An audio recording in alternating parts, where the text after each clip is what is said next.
Hello, everyone watching. I'm so excited to introduce to you my new friend, Chef James Berry.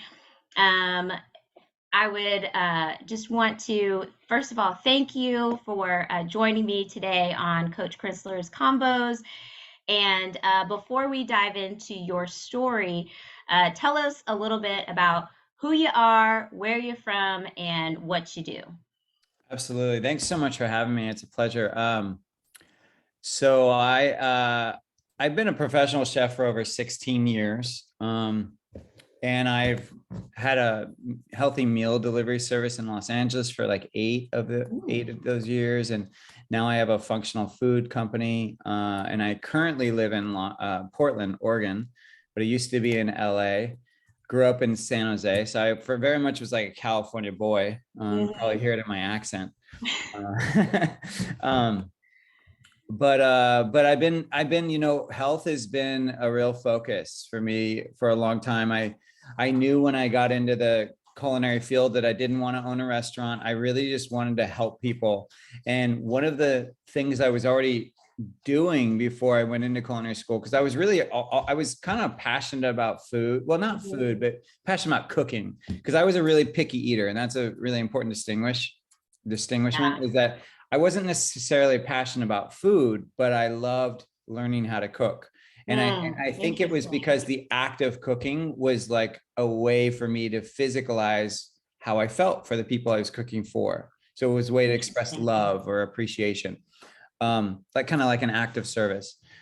Um, but so I was a picky eater, but I got into it knowing I didn't want to own a restaurant. I got into it because I was like, I want to help people get healthier. And I recognized that people were focusing on comfort foods. Yeah. And at the time, back in the day, healthy was grilled chicken breasts, steamed vegetables, and kind of just plain naked food, Yeah. like just really kind of bland and Bland.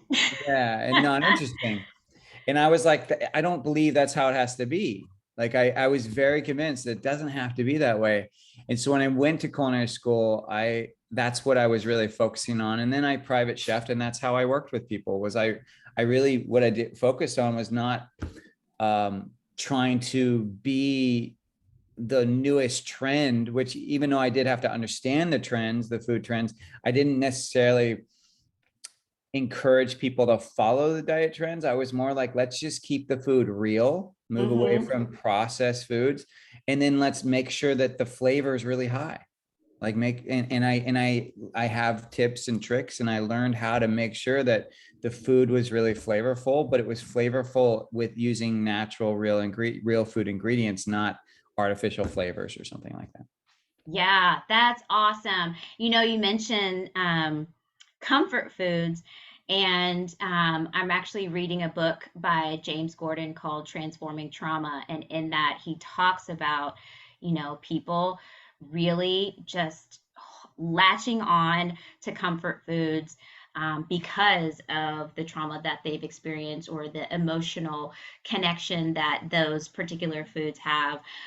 So it's really interesting that that was something that really stood out to you in your experience as well. I love that you just brought that up, actually, because I really think it's a problem. Like, and I'm a chef, mind you. Like, right, like, so I come, people look at me and they go, "Oh, you're a foodie, right?" So I'm Mhm. coming at you with that mentality, but I actually am a firm believer that we should not be putting so much emphasis on food. I am Mm. now more in the camp of like food is fuel, Mhm. and similar to the way you probably and myself talk about desserts is we say eat them minimally, eat them only once in a while, only indulge every blue moon. And I say the same thing around being a foodie too, Mhm. because when we put so much emphasis on food, we are tying it to our emotions. I mean, one of the reasons why I was a picky eater is because of the tumult, the emotions that were going on in my family when I was a Mhm. kid. I know that I chose to be a picky eater because it was safe. It was safer Yeah. to control the food since I couldn't control everything else. That's really interesting. So tell me a little bit about that in relation to kind of your health journey, do you think that that influenced anything in relation to your personal health? Yes, absolutely. I mean, gosh, it's been such a journey, and I really stress to everyone watching or listening that I am a work in progress, and I hope you see yourself as that as well. Like, I don't think we should ever hold on tightly to any one philosophy, that we should continually learn to be better and then be better, right? And so my journey with food, I mean, I mentioned I was a picky eater. At one point, I think in my early 20s, I would definitely say that I had a form of an eating disorder, and how it showed up was that I rarely bring this up because it's not like a stereotypical eating disorder. Like, I wasn't bulimic. I wasn't like binging, even though I Mm-hmm. have binged over I have experienced that binging mentality in my lifetime, but it wasn't really that. It wasn't that extreme. It was more that I was, how do I explain it? Like I was almost like such a workaholic that I would go long stretches without eating. Mm, And I think it started to yeah. transform into this sort of eating disorder where it was like, if I wanted to, I don't know, like I just sort of struggled with like, how do I eat more regularly so that I'm not then over hungry and Yeah. reactive to people around me. And then also where I'm not like binging, in one meal because I didn't regulate. And Mm-hmm. I remember there was this one situation that happened. I never talk about this. So this is an exclusive with you. Okay. So Appreciate that. yeah. But so I was identifying, it was like I was in my early 20s. I was identifying that I was having issues around food, that I wasn't eating consistently. Mm-hmm. And so I purposely made this meal for myself. It was like chicken. I was like a roast chicken or something like that. But I made it specifically with like, hey, because no one in my family at the time was really cooking for the family. It wasn't like that Mm-hmm. kind of thing. I think I was only temporarily at my parents' house at that time. It was like in between school or in between my next thing.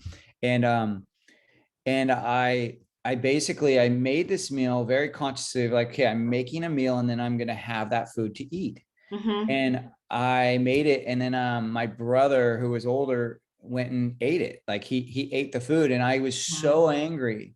And he had no idea what was going on internally for me, but I was so angry. Like, I took my fist and I busted it into a door, and then Wow. I fractured one of my bones. I Yeah, didn't hit that's not good him. for for somebody who loves to cook. You can't No, use no. And at things. that time, yeah, and at that time, I definitely was not a chef, but I was like, yeah, not good to have a fractured bone on your hand, or just to be so wrought with Right. pain that you're punching and hurting your own body. Mm-hmm. Um, but that was the real wake up call. Like, that was the moment. That was the catalyst of like, wow, I need to get help here because I'm struggling to eat consistently Mm-hmm. and then to take care of myself. That's basically what the awareness was. And so I even went into therapy at the time, which helped. But and I just kind of, it's funny, like I indirectly ended up working through some of the food stuff by directly working through family dynamics. So once again, it goes back Mm-hmm. to, I think we attach these things onto food when really food is just food. You know what I mean? It doesn't have necessarily an emotion to it. We Mm-hmm. associate it with an emotion. Like when we bite into a strawberry and it feels like summer, that's because we're associating it with an experience. But Right. it's technically just a strawberry and it has certain flavors and aromas, and you can kind of make it what you want it to be. Yeah. Yeah. Well, first, let me say thank you for being so vulnerable and sharing that personal story. But I think that you're also allowing for other people to understand and maybe feel a little bit like they're not alone because, there's a lot of people out there that one are workaholics, and two, struggle with food and may not really realize where that struggle is coming from. They don't realize that maybe there was a trauma related to food, or that there's something going on in their past that really has affected them to the point where they have an unhealthy relationship to food. So, I think that that's really going to resonate with a lot of people. Yeah, and Um, I thank you. And I think too, I mean, I think it's something that a lot of men don't typically talk about. Like you don't hear eating disorder associated with men very much. And mhm. like, well, we're going, we have body shaming, Yeah. we have, eating disorders, we have issues too. And I think if anything, I can, if it's hopefully anyone listening who has a male in their life, if you are a female and you have a male in your life who is struggling, like you can kind of let them know that they're not alone. Because Mhm. um, it's sad to me that health is so directed by females. Like, Mhm. and I don't mean that sad. For females are powerful and amazing. Like, so it's not sad that it's a female. It's just sad to me that men don't get behind taking care of themselves until something's wrong. Right. Women are the force. They are the movers of the family, of the individually, of health across the nation. And you talk to any health, in my current business, the functional food company, it's as you know, it's Pluck, and it's an organ-based seasoning, and it's a healthy way to get organs into your diet. And I would say our dominant customer is female. Mm. And I don't think other health companies are alone. I don't think we're different. I think Yeah. females lead the health, kind of the health regime. They Yeah. lead that. Yeah. That's really interesting. I hadn't really considered that, but yeah, that's really interesting. And I think you're right.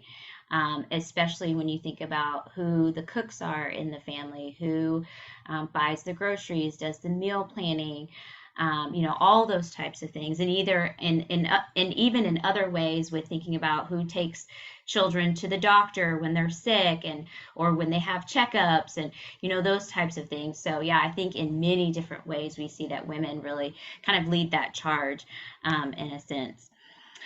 So thinking about now your experience with food, and kind of breaking through that, and doing some healing on that, kind of going on that journey and doing some healing and recognizing what was going on.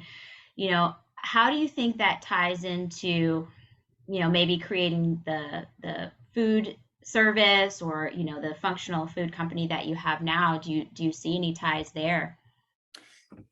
Yes. Well, I think that a lot of companies out there, while their intention is maybe to help, I think a lot of them are not doing help. I mean, I always use the example of like, okay, take the newest health trend, right? Like, Hmm. let's just say it's keto. Okay. Even though keto is not necessarily new, but it's very popular right now. Hmm. And what's the first, when a new health, actually it's even happening within the carnivore diet right now too, or the animal-based diet. So what happens when a new diet comes out is everyone is like, and anyone that it resonates with gets really interested in it and excited by it. But then what's the very first foods that everyone focuses on?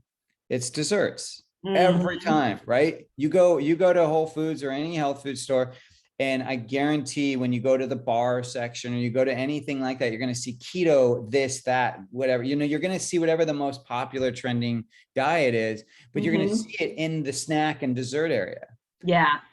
Primarily, you're going to see it in chips, and you're going to see it in bars. And to me, that's like, well, you know what? That's kind of messed up, because to Hmm. me, that's basically saying like, okay, yeah, we see that you're following this new diet and maybe it's going to help you, maybe it's not, but we're going to play to the addictive part of of being human. Yeah. And so we're going to build snacks that are keto, or, fat bombs, or all this stuff. And that are ultimately really just desserts and snacks.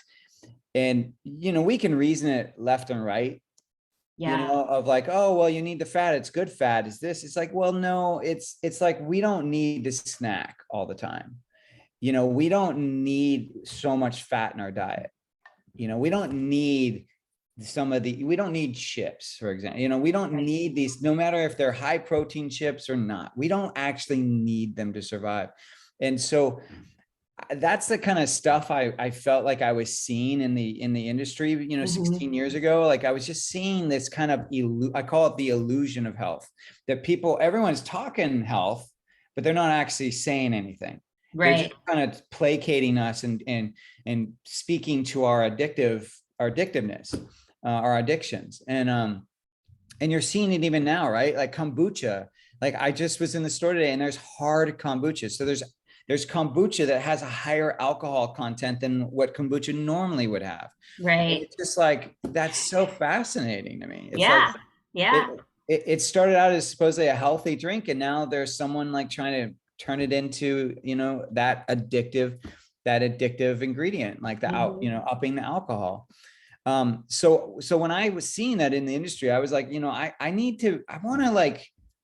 want to find kind of a pure health, like a pure authentic health, like where I'm not like just getting you to stay at this kind of comfort level, but where I'm actually challenging you to get better, to improve your health, and to do it in a way with natural ingredients, like real food. And so that's always been the trend for me that I follow.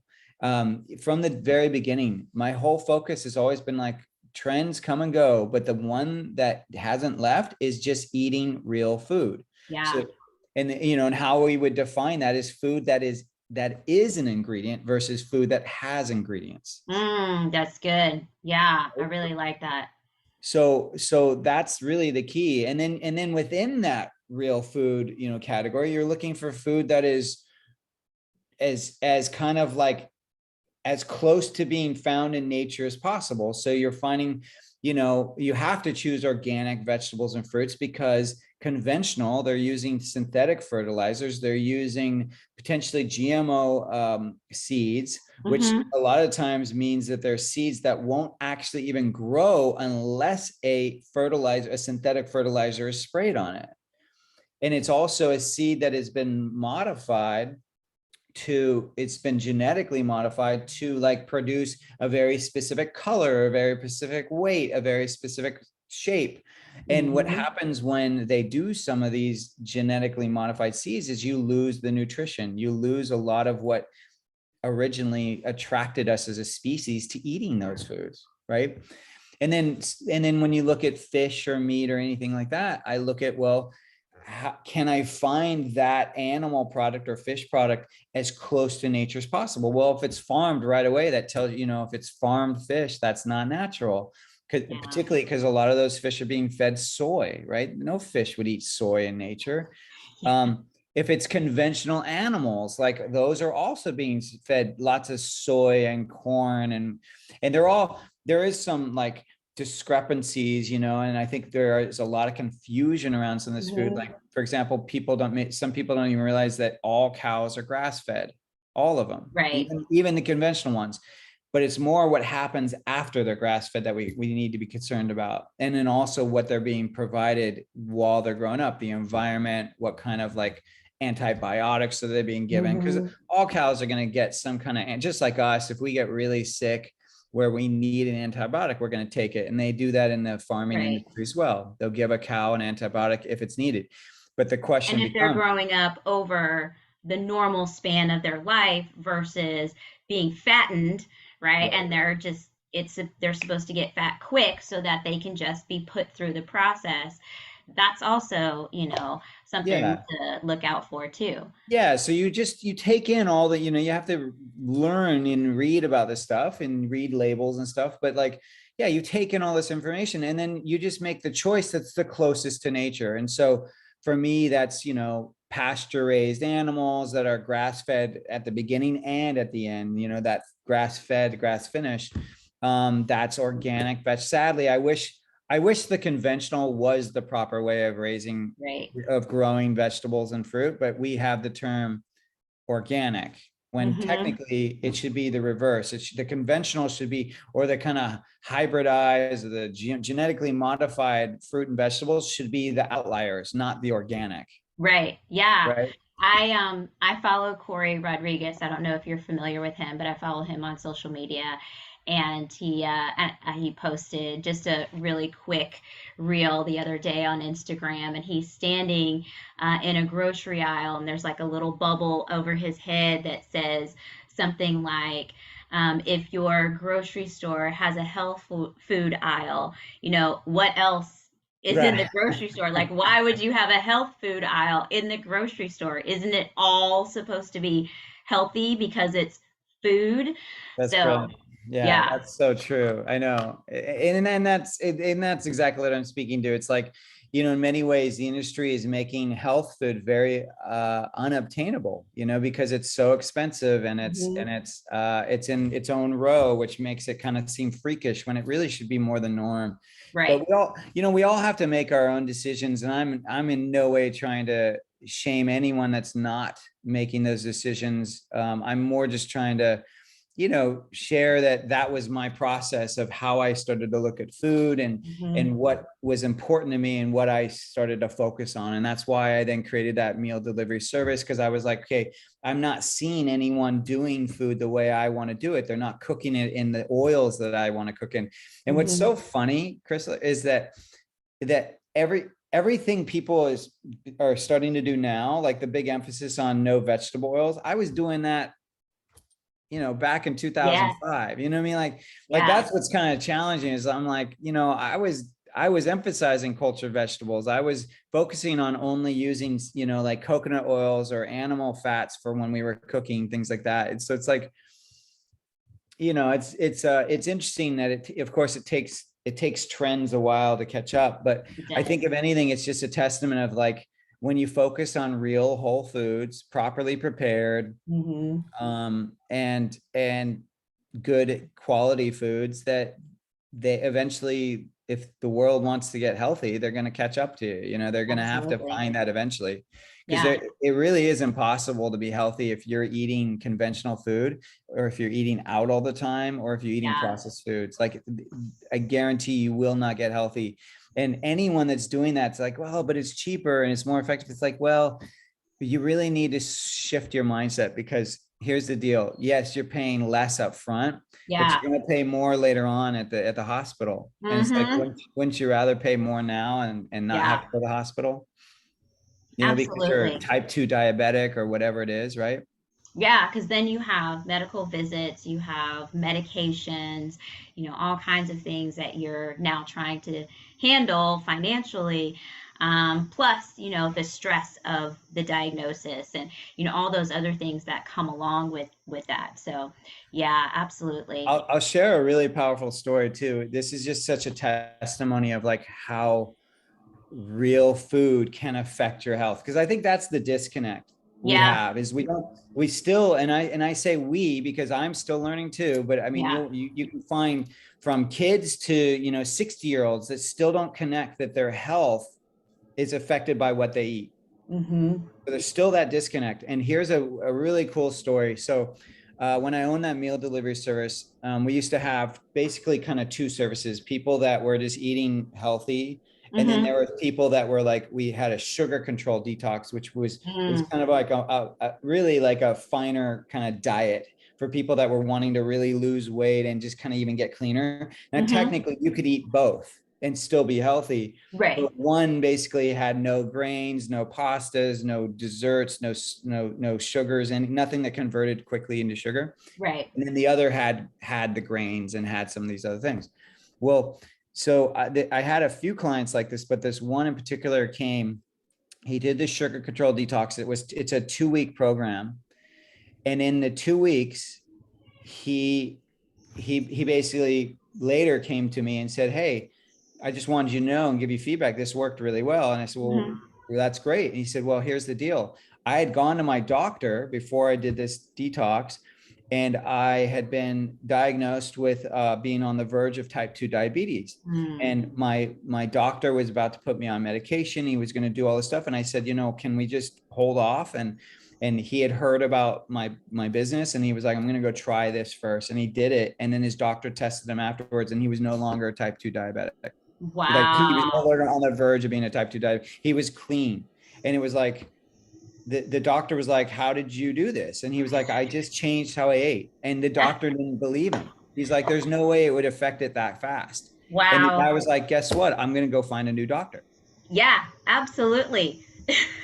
Yeah, because, in conventional medicine, I was just interviewing Dr. Thomas Hemingway, and, we talked about this. He, talked about this in his medical training, and I actually interviewed Dr. Amy Beard as well. They both said nutrition is like this much of the training, and they work doctors to death. They work you so much that you don't get to sleep. You're not, you're very stressed out. You're not eating well. You get this much training on nutrition and all those things. And so that doctor, bless his heart, he may just not have known, because that's not a part of what Western medicine is or does.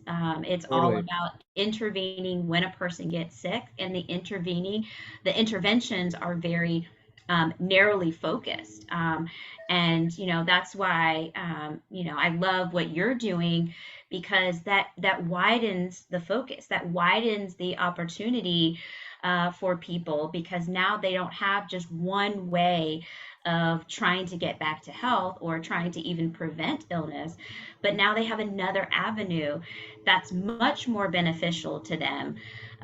So yeah, that's an incredible story. Well, that, and I know I'm jumping a little bit, but that's exactly why I created Pluck, which Mm-hmm. is the functional food I have now. So that concept of like, okay, how can I truly help people, right? Because we talked about the illusion of health, and that, many of us, our food choices being dictated by our emotional state, or as you said, our traumas, Mm-hmm. and or our whatever the trending diet is, environment, the current environment you live in. I mean, like I used to, so when I lived in LA, I used to, when I first got back out of culinary school, I went and taught health.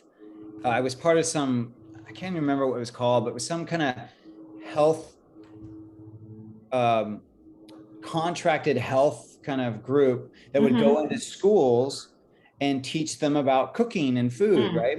Mm-hmm. Seems like good stuff. Well, I was sent to a lot of the inner city schools in LA. And so you can imagine, like, and I'm talking like parts of Compton, Mm. where else? Like, I mean, there were areas that people need to understand, like we shouldn't vilify people for the choices they make, is where I'm Yeah. going. Because I would go into these neighborhoods, and no joke, it was like check cashing stores, it was convenience stores and liquor stores. Like that's it.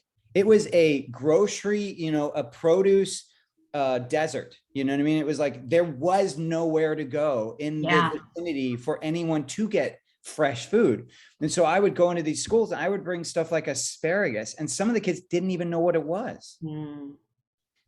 And I brought specifically, I was dealing with like a lot of junior high age kids, and I was bringing asparagus First of specifically. all, let me just stop you right there. Junior high kids, bless your heart for working with those children. I bet that I was know, a yeah, you challenge. used to teach, yeah, it's a tough age. I used to substitute teach. Oh my gosh. Yeah, so I yes, I concur.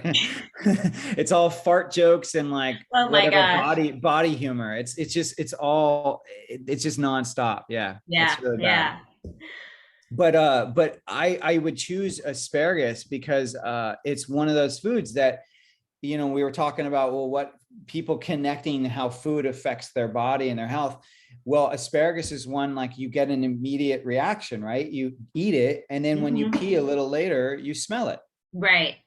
You know what I mean? It's just it's a direct connection of like, oh, it's changed my body in some way, Hmm. that now my urine smells like asparagus. And so and then of course I brought it up because it was a pee thing, right? So Right. talking to junior high kids about, hey, when you go to pee tonight, you're gonna smell the asparagus. They love that. But but but I bring that up mostly because so many people don't have access to these concepts, to these things, and Hmm. luckily these things are starting to change. I think slowly, like you're seeing Yeah. farmers markets in these sorts of types of desert neighborhoods. these food desert neighborhoods. So you're seeing these things show up. But I specifically created Pluck because I was like, okay, how can I help people get healthier, but not require a new habit? Like, how can I make it, use something that we already do, but bring this nutrition, this whole food nutrition to their diet Yeah. out with little effort and like great taste, like bigger, better taste, right? Because if we can, it just goes back to what we were talking about earlier about how health food used to be perceived, that bland food, and how it didn't have to be that. So it's all connected to my journey with food of like, how can I make it easy for you to eat these foods, but keep them tasting delicious? Yeah. Yeah, I think that's, I do think that is a barrier for people that, they think if it's healthy, it's going to be gross. It's Right. not going to have any flavor. It's going to be flat. And that's great that you're able to bring this in and give the flavor, but it's also a whole foods product that people are able to use. And they're not having to go out of their way to do, this big recipe to add all these different ingredients, spending all this extra time or, energy and so forth. I just think about my heart is very much for the busy mom who's like overwhelmed, kids working, whatever's going on in her life. And I'm really, really passionate about, helping her right now in her life figure out what little things she can do to improve her health. And I think this is a great tool that that mom can use that maybe doesn't have access, to the fancy stores or doesn't have the time to make, the meals every single day or, whatever it is. It's that one little thing that she can do that she can feel good about feeding Absolutely. herself and feeding her family. Absolutely. So anyone that's watching or listening that doesn't know, so Pluck is what we're talking about, and it's an organ-based seasoning. So we're using organ meats, and Pluck has 5 of them. It has liver, heart, kidney, spleen, and pancreas. And the reason why I chose organ meats is because organ meats are, first of all, we're a nutrient deficient society. Like 92% of Americans are nutrient deficient. Yeah. But we're not calorie deficient, Yeah. right? Which is a really important distinction, because when you hear nutrient deficient, you're thinking to yourself, oh, well, that means people aren't eating enough. It's like, no, we're actually an Overeating. obese. Yeah, we're overeating. We're an obese and overweight country, like severely. It's an epidemic, right? And so it's not that we're not getting enough food. It's the foods we're choosing to eat are not giving us the nutrients we need. And so I looked at that and I was like, okay, what are the most nutrient dense foods out there? And anyone can do a search, just search top nutrient dense foods. And you'll see all these kind of graphs come up. And a lot of them will be measuring stuff like spinach, fish, like usually salmon, beef, blueberries, carrots, whatever, apples sometimes. Like it will measure all these different foods. And if it's a really good list, it will include, and this is usually the organ they choose, is beef liver. And when you see the measurements of what's in all these different foods, inevitably, most of the foods are missing something. Like of all the things being measured, there's at least one box where it doesn't have, except the beef liver. Beef liver ticks off every box. And it doesn't just tick it off a little bit. It's like, oh no, it has like 13 times more iron than spinach, and it has like 7 times more potassium than, it's like the amount that it has is truly nutrient dense, like true definition of nutrient food. And so I was like, okay, this is a nutrient dense food. We're a nutrient deficient society. How do I get us to eat organ meats? Because we're not eating them. No. Right. And so that's where it came. I was like, okay, well, I'll take, and I kind of came up with the concept of taking the freeze dried powdered organs that are already being used in capsules for people that are taking, expensive supplements. And then I combine them with organic like spices and herbs that would help to offset that ick taste people associate it with. So for that mom that is struggling to get not only food into their own diet, these nutrient dense foods in their own diet, but particularly their kids' diets, this product is for you, because I Yeah. am a father as well. And I have 2 young girls, and I want nothing more than to get them to be healthy and eat nutrient dense food. So, and of course, happy too, right? And Yeah. so you want them to feel good. Right. Right. And so this product is amazing for that, because yes, as we are human, as parents, we have those days where we don't meal plan well, and you're having to eat out again, or you're getting pizza last minute or whatever. You're struggling to fulfill everyone's dinner needs that night. But you sprinkle Pluck on there, which is not only going to make the food taste better. So let's just say you had to order pizza again. You sprinkle Pluck on the pizza, and not only will the pizza taste better, you'll now know as a parent, oh, I just got these organ meat nutrients into my child's diet on a night that I wasn't really feeling proud about the food I was giving them. But now I feel better. And Yeah. and I am with you. I do, like, we have those days where it goes sideways, and that is what I do. I Yeah. sprinkle Pluck on the food and I just feel a little bit better.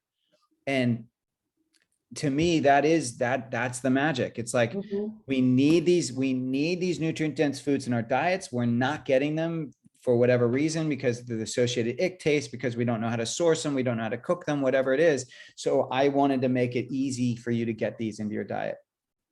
Yeah, that's fantastic. So, as we kind of come to a close, I want to ask you a little bit to share maybe what something has changed for you personally in terms of your health. Maybe if there's, something you feel different or something you're doing that's made a difference. Kind of just share your something personal from your story. Yeah, well, it's a great question to ask me right now, because I recently made some big changes. And I want to say before I share these, that I encourage everyone to not wait until there's a fire in your body. Mm, You know what I mm-hmm. mean? Like, be cognizant if it's smoking. Like, if you see Yeah. skin rashes, if you have issues, you're foggy headed all the time, you struggle to wake up, you're tired, look at how you feel. And if you Mm-hmm. don't feel amazing every day, then you're not like, there's something going on. So Yeah. that's the smoke, because we should be all feeling amazing every day. Yeah. So that's the smoke. And I just wish for everyone out there to not wait until that smoke turns into a fire, Yeah. because sadly, most people don't make changes until they're in the hospital for something, or they have serious stuff going on. And that's when some of these natural remedies don't work very well. When you're already in stage 4 cancer, sorry, it's not going to work great to eat organic vegetable. It's just, it's going to, maybe it will add a month to your life, but who knows? It's not going to work that well. You know what I'm saying? Like, so we need to get you, before you're at stage 4, whatever it is, we need to get you eating and taking care of yourself as though you matter now. Mm-hmm. You need to matter right now, not when Yep. you're sick. Yep. So I say that because I've made some changes recently with that mindset. So I've had kind of a physical goal for many years. And when I say many years, I'm talking like since I was in high school, of like, I want to have a specific looking body. Like, I want to Mm-hmm. have the muscles that look defined, that I want to have that kind of six pack, that kind of stereotypical healthy male look. I've always been chasing it. And while I've never been a huge person or anything like that, I've definitely fluctuated over time. And I would get into these, I work out in spurries, and then sometimes I'd be really like over just working all the time. So I'd be working out and taking care of my health, eating well, but then I would fall into that earlier thing we talked about, where I wasn't eating enough and I was just working all the time Mm-hmm. and then not exercising. Right. So I Yeah. was kind of kept fluctuating like that. So what I stepped into recently was I just got really clear of like, okay, my why is I want to be around for my kids. Like, I want to be here, and I don't want to just be here in a wheelchair. Like, I want to be here and be like physically capable of interacting with them, mentally capable of talking to them and processing them and experiencing them in their lives as they grow.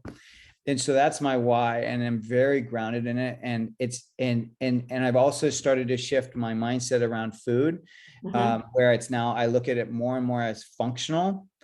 And I don't look at it like I have to treat myself when I have a bad day or a hard day, or I have a good day or something success. Like I'm less and less defining that as, oh, I need to, or I deserve to eat this pint of ice cream. You know, because that we do both, right? Right. We do it because we've had a hard day, and then we also do it because we passed the exam, whatever it is. And so I'm just trying to remove that stigma, that stimulus completely. And I'm just trying to look at it as like functional, and I'm keeping my goals in front of everything, you know, my why in front of all of it. And so I have recently, when I say recently, it's probably like 3 weeks, maybe. Well, I guess food wise, so here's how I started. I started on the food first, and I've been doing that for now, I think about 6 weeks. Okay. And the reason I started on the food first before I went to exercise is because the food is 85% of your health. Like it's way more important than the exercise. So you have to dial in the food. And so what I did was I cut out all desserts. I cut out all sweeteners. I cut out even fruits that are high in sugar. So the only fruits I really do are berries. And even then I don't do too much. I cut out starches. I cut out grains. I'm very, very much kind of doing that sugar control detox that I talked about earlier. That's kind of how I'm eating, which is the way you could eat all the time. There's nothing about it that has to be a diet. But what used to come up for me when I did this stuff is I would have those kind of that mentality of like, oh, I want a cheat day, or I want this or that. And I've removed that. Like there is no cheat day. This is my lifestyle now. Right. Like I just don't eat that stuff. That's it. And so, and I find that's actually easier for me, that mindset of like, when it's like, oh, you can have a little bit of this every 2 weeks or once a week, that actually spins me out more, because then once I get a taste for it, I want more of it. So I find it's better for me just to be all in. Like I don't eat ice cream anymore, or I don't eat, I don't know, bread or whatever it is. Like I just don't do that anymore. And that may seem very restrictive, but we don't, as I said earlier, we don't need these foods to survive. We really don't. And so as we move away from these kind of more stimulus foods, or these addictive foods, or these foods that we're marketed to and made to believe we need, but when we move away and just focus on, well, what do we functionally need to survive? Like what is the fuel we need? And you just focus on the fuel, which is what I'm doing. It's amazing. Like I feel great every day now. I really do. I feel great.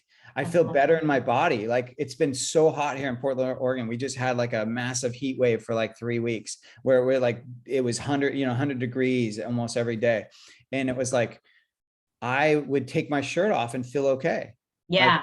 Like, cause I don't feel bloated. I don't feel, I don't feel icky in my body. And it's not that my body is exactly where I want it to be right now. It's not. It's just I don't feel bloated. And when we feel these things, it affects how we treat others. It affects how we treat ourselves. And that's really key. It's that mentality. And then about 2 weeks ago, almost 2 weeks ago, I then added the exercise element. And so now I'm doing a very specific exercise routine. I do a lot of weightlifting now, and I do that 6 out of 7 days a week. And I have 3, I split it up. I do, like for anyone that wants granular stuff, I'm basically following Arnold Schwarzenegger's the new encyclopedia of modern bodybuilding. Even though I don't want to be a bodybuilder, it's just he's been in the business a long time. And the bodybuilders are the first they're the first ones that really uncovered like how to get your body to be what you want it to be. Like they're the ones that were on the forefront of all the nutritional science that is now out there. And so I'm just kind of following his basic plan. And it's like, you do 3 days of exercise and they're all different. And then you repeat it another 3 days, and then you have 1 day off. And I'm excited. Like and it feels really different. Like I don't feel pulled. Like what's a good example? Like the other day, Oh, we hadn't had pizza in our household for a long time, like over a month or maybe 6 weeks or something like that. And pizzas are I love eating pizza. Like it's a big Yeah. draw for me, but I don't eat it anymore. And so like we had it in front of us, and I was kind of surprised. I was like actually okay. I was like, Yeah. wow, I'm good. And I'll let my kids have ice cream, and I'm like, I'm okay. Like I'm Yeah. not feeling like I don't feel anymore like I'm being deprived. And so that's a huge win for me, because that's the emotion that used to come up a lot, was feeling like, oh, I'm deprived of these, or Yeah. You're missing out on yeah, I'm something. missing that. Exactly. The Right. FOMO, right? Fear of missing Yeah. out. It's like I don't feel that anymore. So that's a huge win. Huge win. Because when you no longer attach those emotions to the food, it's that's great. You guys enjoy that, but I'm good. Like it's Yeah. It there's no, changes the game. it totally changes. Exactly. It Yeah. really does. And so I feel Yeah. like I love that mentality. It's like that it changes the game. Like I feel like I'm now a player in a new game.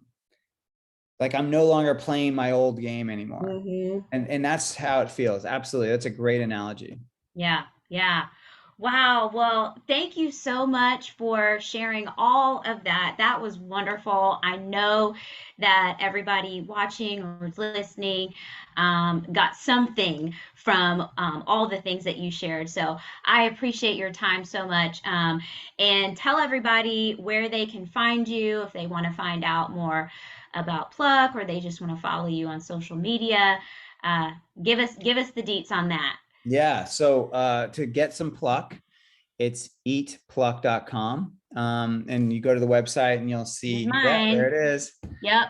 I got my packets, but I had some organic seasoning left that I used, and so just shaved a jar and put your little handy dandy label on there. So I got mine, and That's I'm awesome. almost out. This is all I have left from my Oh three my packets. gosh. So I'm That's awesome. gonna have We to get some more.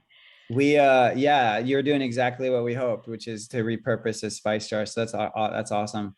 Um, but yeah, that's eatpluck.com. You can follow us on social media at eatpluck. That's our handle. And then I'm personally at Chef James Berry. That's Berry with an A. And feel free to reach out, try Pluck, anyone out there. And let me know what you think. Yeah. We've got lots of recipes on our website, lots of suggestions. And I want to emphasize, like, if like my whole goal is yeah, it's great if you buy Pluck, but my real goal, my ultimate goal is just to help you get healthier. So if sometimes starting with Pluck that's the gateway, I mean, it's just a start of getting these nutrients in your body so you feel better in your body, and then hopefully you start treating yourself not only better, but the people around you better. And then we slowly change the world one plate at a time. Yeah, yeah, it's that ripple of effect of, dropping the pebble in the pond. It just kind of continues on and ripples out further. So, thank you again for joining me on Coach Krisler's Convos. I'm so appreciative of your time, and I will see you all next time on a new episode with a new friend. So, check back here, and I will see you then. Bye, everybody.